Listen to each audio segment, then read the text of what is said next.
एक काजू से भरा ट्रेन आ रहा था। तभी उसमें से एक काजू फिसलकर जमीन पर गिर जाता है। समय बीतता गया और वह काजू से छोटा सा पौधा निकलकर एक बड़ा पेड़ बन जाता है। फिर गाय काफी दिनों के बाद बंजर जमीन पर लगे पेड़ से ढेर सारा काजू खाया। लेकिन गाय के घर जाने के बाद एक ट्रेन आया और तेज हवा से काजू का पेड़ उखड़कर गिर गया। गाय अगले दिन जब काजू खाने के लिए आई तो टूटा हुआ पेड़ देखकर उसकी आंखें नम हो गईं और थोड़ी देर बाद देखते ही देखते जमीन से ढेर सारा काजू ऑटोमेटिक निकलने लगा। उसके बाद गाय सभी काजू को खेत में बोने के लिए हल चलाकर खेत जोती है और सारा काजू दूर दूर तक खेत में लगा देती है, जिससे सारा खेत काजू का बन सके। समय बीतता गया, फिर धीरे धीरे काजू का पेड़ बड़ा हो गया और ढेर सारे काजू लगाए। लेकिन एक जिद्दी रेड बुल पूरे खेत में काजू के पेड़ पर पानी में जहर मिलाकर छिड़क देता है। अगले दिन गाय काजू खाने के लिए खेत में आई और पेट भरकर काजू खाया। उसके बाद गाय काजू के खेत से सही सलामत लौटकर वापस घर जाने लगी। तभी रास्ते में आते समय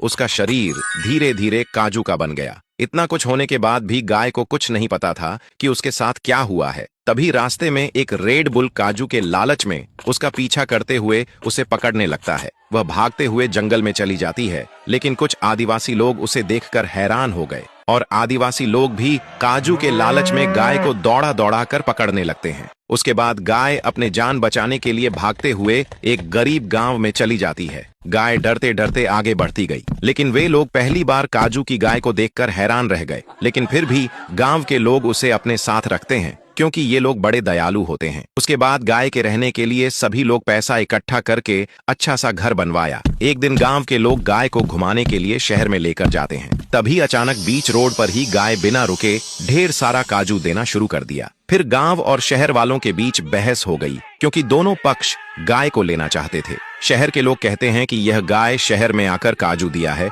इसलिए यह हमारी हुई। गांव वाले कहते हैं कि गाय को हम लोग अपने गांव से लेकर आए हैं, इसलिए यह हमारी है। तभी गाय बोली, दोस्तों आप लोग लाइक सब्सक्राइब करके कमेंट में बताओ मुझे किसके साथ जाना चाहिए।